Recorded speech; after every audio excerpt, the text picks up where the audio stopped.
Hello everyone! Welcome to my channel. Ayan, dahil nga guys, walang ulan. So, pasyal tayo dito sa bukid. Yan guys, nakikita nyo yung itim na yan.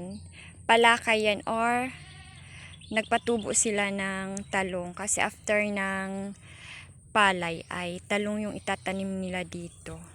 Hindi sila magtatanim ng mais. At katabi pala guys ng palayan ay eto, okra. Hindi sila nagtanim ng palay dito. Nagtanim sila ng gulay. Ang tinanim nila ay okra. Ayan. Hanggang doon yan sa may kalsada. Ito lang yung part na yan. Actually, iba-iba yung may-ari ng lupa na to. Parang pilapil lang yung pagitan ng kanilang pag-aari ng kanilang mga lupa. So, ayan, hanggang doon yan sa dulo. Doon yung pinakasukat nila. At yan, puro palay din yan. So, andito tayo ngayon guys sa bukid. Ang bahay pala namin guys ay dito sa bukid. Ayan. Tapos yun ay kalsada doon sa may dulo, kalsada na yun.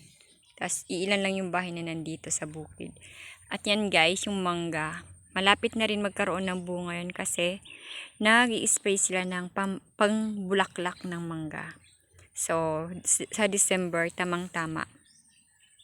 May mangga tayo dito. Tinatiming nilang December at gawa nga ng mahal yung bentahan ng mangga dito sa atin. Ayan. So, yun lang everyone. Don't forget like, follow, and share. Subscribe to my channel. Thank you.